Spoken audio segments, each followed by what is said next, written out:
बिस्मिल्लाहिर्रहमानिर्रहीम। अस्सलाम वालेकुम डियर स्टूडेंट्स, उम्मीद करता हूँ आप बिल्कुल खैरियत से होंगे। This is my first lecture for BA fourth year students. और जैसा कि आप सारे लोग जानते हैं कि कोरोना वायरस की वजह से पंजाब यूनिवर्सिटी अभी तक बीए का बीएससी का एग्ज़ाम नहीं ले सकी। और जो तो थर्ड ईयर के स्टूडेंट्स हैं वो उन्होंने एग्ज़ाम नहीं दिया, और अब ज़्यादा इंतज़ार करने का भी कोई फ़ायदा नहीं है। It will waste a lot of your time, क्योंकि नेक्स्ट सेशन में जो फोर्थ ईयर का आपका एग्ज़ाम होगा वो अगर तो वो पिछले शेड्यूल के मुताबिक होता है तो वो तो मार्च के एंड पे या अप्रैल के शुरू में होगा। तो अगर आप मज़ीद वेट करते रहते हैं कि थर्ड ईयर के पेपर होंगे और फिर हम फोर्थ ईयर का सिलेबस स्टार्ट करेंगे, तो I think it would not be a good choice. तो बेहतर है कि आप अपना फोर्थ ईयर का सिलेबस स्टार्ट करें। और आज के इस लेक्चर में मैं डिस्कस करूँगा आपके सिलेबस को जो फोर्थ ईयर में आपका है और पेपर पैटर्न को। ये तो सबसे पहले डिस्कस कर लेते हैं आपके सिलेबस को। Punjab university BA fourth year का जो सिलेबस है इसमें टेक्सचुअल स्टडी के लिए 2 बुक्स शामिल हैं। पहली बुक का नाम है सिलेक्शन ऑफ मॉडर्न एसेज। इस बुक में 20 एसेज हैं on various topics and these are of different types. इसमें नैरेटिव एसेज भी आ जाते हैं, डिस्क्रिप्टिव एसेज भी आ जाते हैं, ह्यूमरस एसेज भी हैं, सीरियस टॉपिक्स पे भी एसेज हैं। और these essays are quite different from the short stories that you studied in third year. Third year में तो आपने शॉर्ट स्टोरीज और प्लेस पढ़े हैं, लेकिन ये एसेज उनसे मुख्तलिफ हैं और they are very comprehensive, full of information and at the same time they will be adding a lot to your skill of English language. उसके बाद दूसरी जो बुक शामिल है वो आपकी एक नावल है, old man and the sea, और it is written by Ernest Hemingway. और अर्नेस्ट हेमिंगवे जो है he is a Nobel laureate और नोबेल इनाम याफ्ता हैं, और उनके नावल्स जितने भी हैं they are amazing. And this novel is perhaps one of the best novels of Ernest Hemingway, जिसमें एक जो कैरेक्टर है, जो हीरो ऑफ द नावल है Santiago, an old man. He is a man of real determination and he will give you a lesson of a life time. तो ये novel भी आपके सिलेबस में शामिल है। आगे अगर हम बात करें सेक्शन 2 की, तो सेक्शन 2 में आपके पास ऐसे राइटिंग है, ईडियम्स हैं, करेक्शन ऑफ सेंटेंसेस हैं, और इसके साथ साथ आपके पास एप्लीकेशन और लेटर है। ये है आपका बीए फोर्थ ईयर का सिलेबस। जी, तो अब बात करते हैं पेपर पैटर्न की और मार्क्स की डिवीज़न की। ये बात याद रखिए कि it is very important to know your paper pattern and the division of the marks right from the start. शुरू में अगर आपको पता होगा कि आपका पेपर कैसा होने वाला है और किस तरह के क्वेश्चंस आने वाले हैं, कौन सा पोर्शन जो है वो कितने मार्क्स का होगा, तो your study will be focused, it will be targeted. आप टारगेट करके इंपॉर्टेंट चीज़ों को स्टार्ट से ही पढ़ना शुरू करेंगे and it will eventually result in good marks. Paper के सेक्शन 1 में सबसे पहले आपसे मॉडर्न एसेज की बुक में से 3 क्वेश्चंस पूछे जाएंगे और आपने इनमें से 2 को आंसर करना है and each of them is of 10 marks. ये 10-10 नंबर के 2 क्वेश्चंस को आपने आंसर करना है 3 में से। फिर आपका आ जाता है नावल। नावल में से आपके 3 ही क्वेश्चंस होंगे, उसमें से भी 2 आपने करने होंगे और वो भी 10-10 मार्क्स के ही होंगे। तो ये सेक्शन 1 जो पेपर का है ये 40 मार्क्स का होगा, यानी 2 क्वेश्चंस आपने मॉडर्न एसेज में से आंसर करने होंगे और 2 ही क्वेश्चंस आपने नावल में से करने होंगे। तो ये इन टोटल 40 मार्क्स बन जाते हैं। अब आते हैं सेक्शन 2 की तरफ। सेक्शन 2 में सबसे पहले आपने एस्से राइटिंग करनी है। एस्से आपने लिखना है बिटवीन 300 टू 350 वर्ड्स और इसके मार्क्स 25 हैं। याद रखिए, एस्से बहुत इंपॉर्टेंट है और एस्से की जो आपने तैयारी करनी है, एस्से में अच्छे नंबर लेना इस बात पे डिपेंड नहीं करता कि आपने कितने ज़्यादा टॉपिक्स पे एस्सेज याद किए हुए हैं। It depends on your skill of self writing.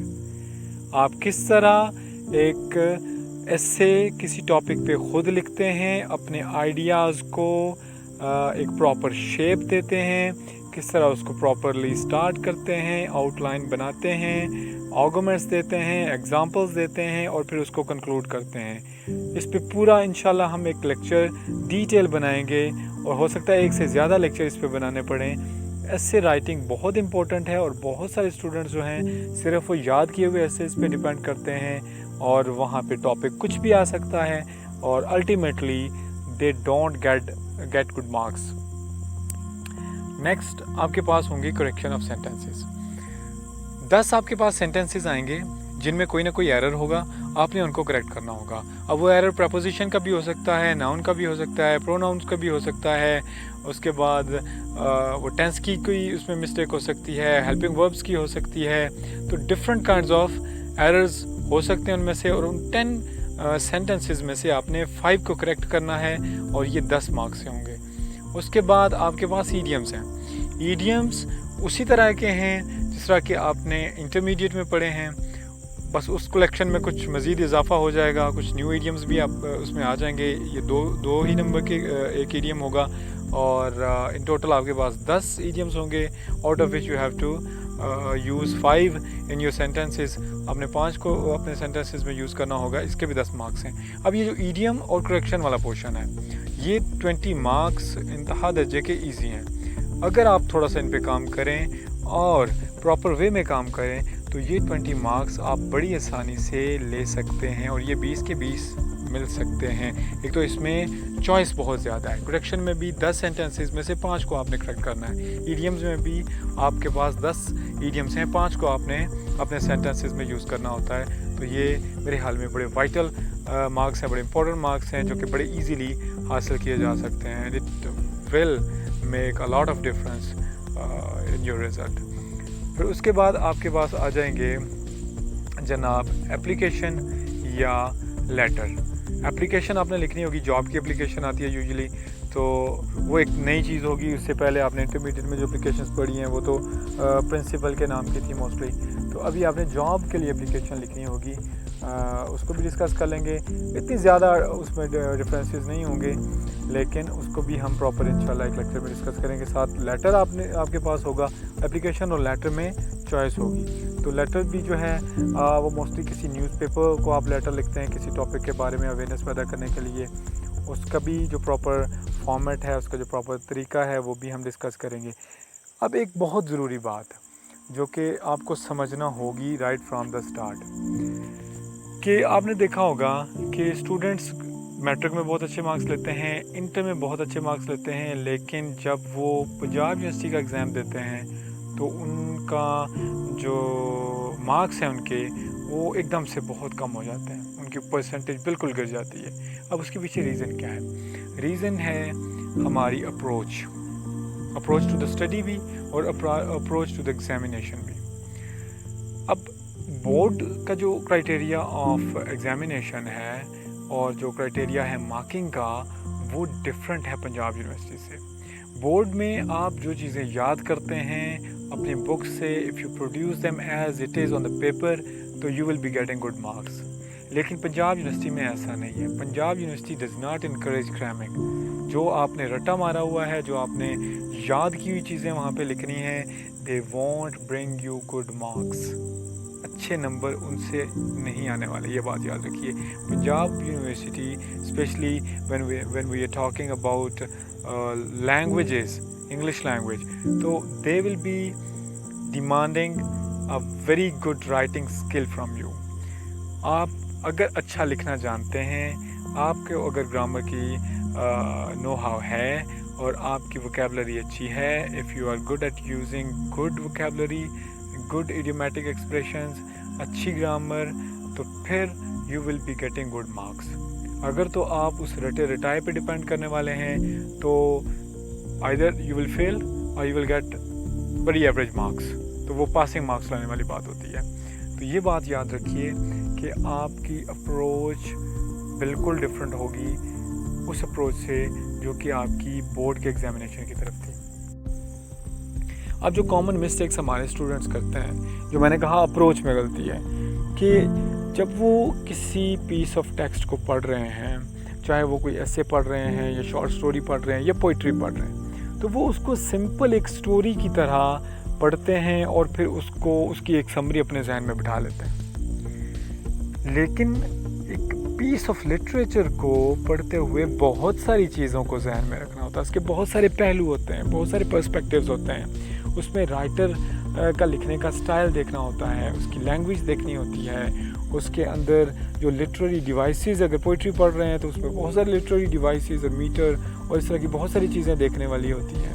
उसकी इमेजरी क्या है, उसके अंदर मेटाफर्स क्या यूज़ हुए हैं, या अगर स्टोरी है तो उसके अंदर कैरेक्टर्स कौन से हैं, राइटर की जो आर्ट ऑफ कैरेक्टराइजेशन है उसको देखना होता है। फिर बहुत सारे सोशल और कल्चरल एस्पेक्ट्स होते हैं शॉर्ट स्टोरीज़ में, नॉवेल्स में, एसेज में। तो बहुत सारी चीज़ें देखने वाली होती हैं जो कि स्टूडेंट्स जिन पे गौर नहीं कर सकते या नहीं कर पाते। रिज़ल्ट क्या होता है, जब वो स्टूडेंट एग्ज़ाम में जाता है और वहाँ पे जब कोई क्रिटिकल नौइयत का क्वेश्चन आ जाता है, जैसा कि अक्सर होता है, तो फिर ना तो वो बेचारे के पास इतने आर्गूमेंट्स होते हैं, ना ही इतनी एग्जांपल्स होती हैं कि वो अपने आंसर को अच्छी तरह से लिख पाए। और रिज़ल्ट क्या होता है, या तो फेलियर या फिर बहुत थोड़े नंबर। और दूसरी तरफ वो स्टूडेंट्स जिनको आंसर आता तो है लेकिन वो आंसर सही लिख नहीं पाते। अब ये भी एक प्रॉब्लम है कि स्टूडेंट के पास मटेरियल है, आर्गूमेंट्स हैं, एग्जांपल्स हैं, लेकिन वो उसको आंसर को प्रॉपर शेप नहीं दे पाते, जो कि बहुत ज़रूरी है। हमारे यहाँ स्टूडेंट्स क्वेश्चन जिस चैप्टर से आया होता है उस चैप्टर की पूरी समरी या पूरी स्टोरी लिखना शुरू कर देते हैं, जो कि बिल्कुल गलत है। आंसर को प्रॉपर एक इंट्रोडक्शन देना होता है, उसके अंदर आर्गूमेंट डेवलप करना होता है, एग्जांपल्स कोट करनी होती हैं और उसको प्रॉपरली कंक्लूड करना होता है। आंसर लिखना भी एक आर्ट है, इस पे भी इंशाल्लाह हम डिटेल में बात करेंगे। आखिर में मैं आपको ये कहूँगा कि अगर तो ये लेक्चर आपको हेल्पफुल लगा है तो आप इस चैनल को सब्सक्राइब कर लें और अपने क्लास वालों से शेयर भी करें और कमेंट्स में अपनी राय ज़रूर दें। मेरी कोशिश है कि मैं चीज़ों को जितना सिंपल हो सके बनाऊं, आपके लिए जितना आसान हो सके बनाऊं, और मैं पूरा सिलेबस आपका कवर करूंगा 4th ईयर का। लेकिन it all depends on your response in comments. आप कमेंट्स के अंदर अपना रिस्पांस मुझे अच्छा देंगे तो इंशाल्लाह आपको बहुत अच्छी वीडियोस, बहुत हेल्पफुल मटेरियल आपको मेरे लेक्चर्स में मिलेगा। और अगले लेक्चर तक के लिए अल्लाह हाफिज़।